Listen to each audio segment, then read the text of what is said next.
নগর পঞ্চায়েতে মিউনিসিপাল কর্পোরেশনनि चंबारि साख्लायरमानि यागुलोनो हास्तिनि जुदा जुदा थायो हापांनि बदल रगबो बरकनि कक पिरलायमुं तै कक आवायमुंगो नखरलायमनि मांफ्रि नुकजागै तंगो साल बुरुम बुरुम न आबाहायनो काइसे मांफ्रि नुकजाखा कराक सालाव एएमसी नि 22 नं वार्ड रबो 22 नं वार्ड ओ आगरतला मिउनिसिपाल कर्पोरेशननि ताक्लायनि बातायनाय अंखा बीजेपी नि अंगै हिमानि देबबर्मा कक्तमा साइमानखा हिमानि देबबर्मानो गोबां बटो कप्लाय खायना बागै लुकुरंनि डोर टू डोर एबा खेबा नग नग थांगै हिमानि देबबर्मानि बोर्ड सानखा सालखा हास्तिनि एमपी मोजां रेवती त्रिपुरा शाखा बो खरकसा हिमानि देबबर्मानो जतन लुकुरंनो सिनियो ताइ हामजाग मुंबो हामजागो फाइनाय सालाव बोनो कप्लाय अंनाय हिनै कक्तमा थुमनाय रबाय कक साथानि एमपी साइ खानारिखा डिडी रिपोर्ट चुमुई टीवी।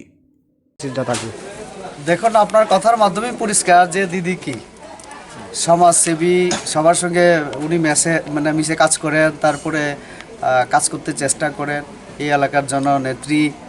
তো এই যে কয়েকটা শব্দের মাধ্যমে পরিষ্কার যে উনি জিততে চলেছেন এবং এই পর্যন্ত যে কয়েকটা বাড়িতে আমরা গেলাম সব জায়গায় আমরা ইতিবাচক সাড়া আমরা পেয়েছি এবং আমার মনে হচ্ছে এখানে প্রার্থী অনেক বামপন্থী থেকে ডানপন্থী অনেক প্রার্থী আছেন, কিন্তু তাদের থেকে দিদি একটা জায়গায় অনেক এগিয়ে, সেটা হলো ওনার আলাদা একটা পরিচিতি। উনি রাজনীতির সাথে সাথে সমাজসেবায় উনি কাজ করে নিয়োজিত এবং অন্য অ্যাঙ্গেল থেকেও উনি বিভিন্ন জনের সঙ্গে ওনার সম্পর্ক ভালো এবং দীর্ঘদিন এই এলাকায় তিনি দাঁড়িয়েছেন, নির্বাচিত হয়েছেন এর আগে দুবার। তো কাজেই দিদি সম্পর্কে বলার আমাদের দরকার নেই, মানুষ এই এলাকার গণদেবতারা জানেন, সবাই পরিষ্কার ওনার সম্পর্কে। তো এর আগে হয়তোবা উনি যে কাজটা করতে চেয়েছিলেন অনেকটা হয়তোবা করেছেন, অনেকটা একটু বাকি আছে, সেইগুলিকে সমাপ্ত করার সুযোগ দেওয়া এবং উন্নয়নের সাথে যাতে দিদিকে ভোট দেয় পদ্মফুল চিহ্নে, আমি এই আহ্বান রাখতে এই এলাকায় আজকে।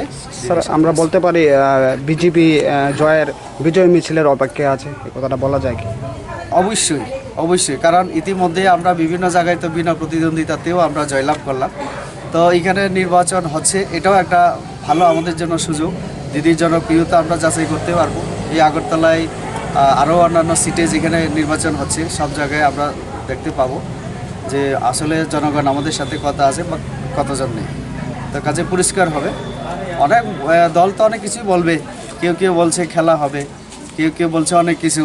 তো রাজনীতি তো খেলার না, বিষয় না, রাজনীতি সেবার বিষয়। আমাদের নরেন্দ্র মোদীজি একটাই কথা বলেন যে উনি প্রধানমন্ত্রী ঠিক, কিন্তু উনি প্রধানমন্ত্রী না, উনি সেবক, দেশের সেবা করতে এসেছেন।